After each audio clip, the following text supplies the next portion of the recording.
માતા કી જય। હું કચ્છ ભુજથી હિંમત મહારાજ હાસ્ય દરબાર મારી સર્વ જનતા જનોને ભારત માતા કી જય। જય માતાજી બધાને। વાલા મિત્રો કેમ છો? જે છે દુનિયામાં છે ને માણસ મારી પોતાની ઇન્ટરેસ્ટ પોતાના એન્ટ્રી ઉપર જ હોય છે। એક ભાઈને હમણાં શરદી કફ થઈ ગયા તો ડૉક્ટર સાહેબ એને કીધું 3 ટાઈમ ગોળી લઈ લેજો। પછી 3 ટાઈમ એને કીધું ગોળી લઈ લેજો, 2 દિવસમાં બરાબર થઈ જશે।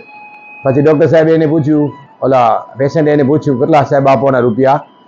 તો એ કે સાહેબ તો ઓછું તો એના મોબાઈલનો ખીચામાંથી મોબાઈલ વાગ્યો એપલનો।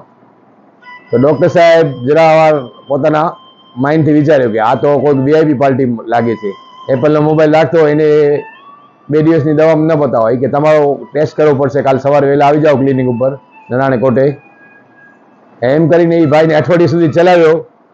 અઠવાડિયે ચલાવતા છેલ્લે એને 6 મહિના ચલાવ્યો, રોજ નવા ટેસ્ટ કરાવે। છેલ્લે 6 મહિના રહીને એ ભાઈ બિલ લેવા ગયા, એમ કે સાહેબ હવે કેટલો કોર્સ બાકી છે? કે ના હવે એ કે તમે નોર્મલ થઈ ગયા। જ્યારે પેમેન્ટની વાત આવીને એના ખીચામાં જોયો એપલની જગ્યાએ નોકિયાનો સાદો મોબાઈલ આવી ગયો હતો। ભલે ભારત માતા કી જય।